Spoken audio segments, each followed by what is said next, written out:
This is a shorty. Battle Beyond the Stars.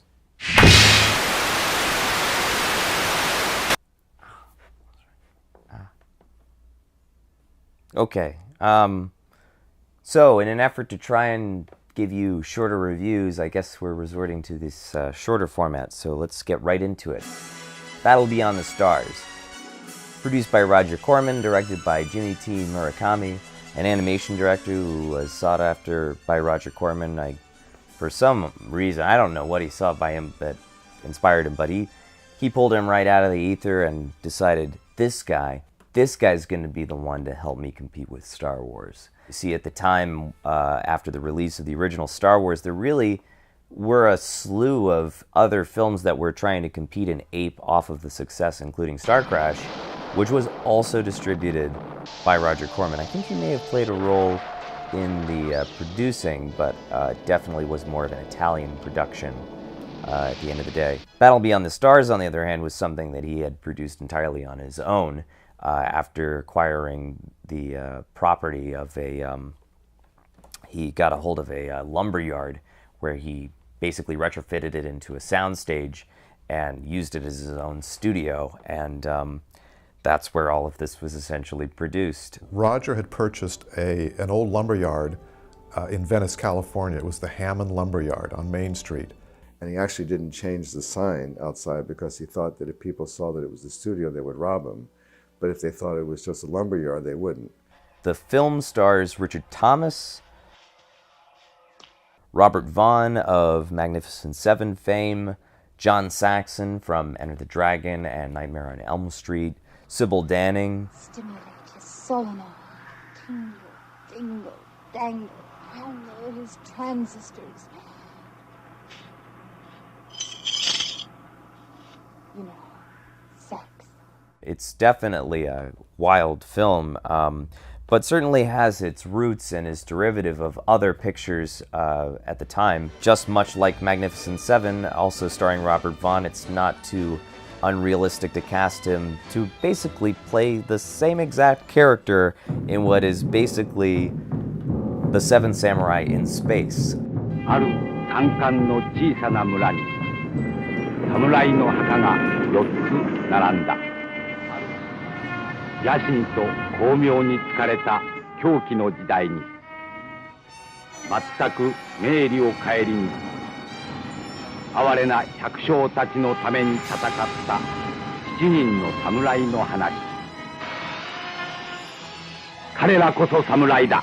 So much like Magnificent Seven apes the same formula as The Seven Samurai by Akira Kurosawa, this film does the same as a space opera in the similar George Lucas Arthurian hero's journey story. Roger was very upfront about that Battle Beyond the Stars was derivative of Star Wars and Seven Samurai. He didn't hide from that fact at all. He relished it, and he wanted to be as good at Star Wars. So we follow Shad, played by Richard Thomas. His home world is invaded by John Saxon, and he shows up. He projects his face on this big thing, and he's like, I will be back in the time of 12 risings. And everybody gets super scared. He zaps a couple people, let them know he's serious.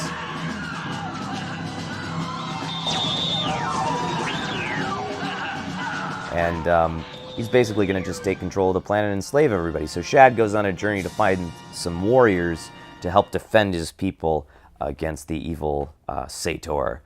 He finds a lizard man, he finds these thermal creatures, he finds a beautiful girl, he finds another beautiful girl. I mean, it just goes all over the place.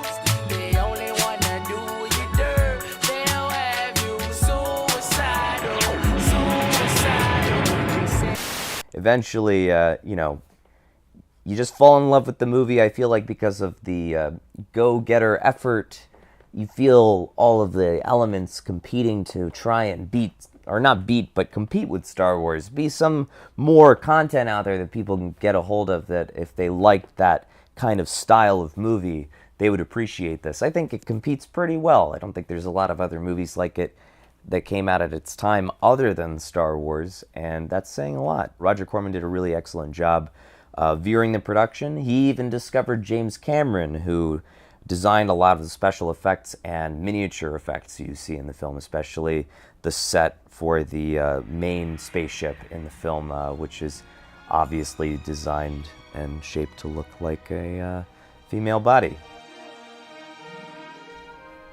Naughty, naughty Mr. Cameron. Yeah, Roger Corman had seen a short film he made and was very impressed, hired James Cameron, and he ended up being a right hand for him on a few other productions until finally being fired off of Piranha 2 and going his own way on to direct Terminator. That's all for this shorty. I highly recommend you check out Battle Beyond the Stars, and definitely tune in for other quickies and other content we have coming out through Cinema Obscura. You can find us on Twitter, we're on Reddit, and we're here. I guess we're just where we are.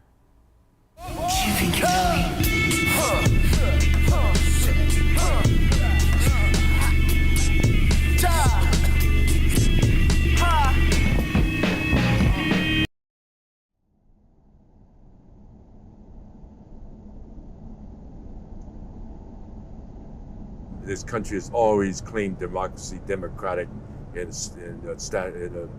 land of the free and home of the brave, and all that bullshit, that they have in the songs and everything. And it's, look at what they do to. I was singing that song in school, in grammar school. I was pledged every morning. I had a pledge of allegiance to the flag in the classroom,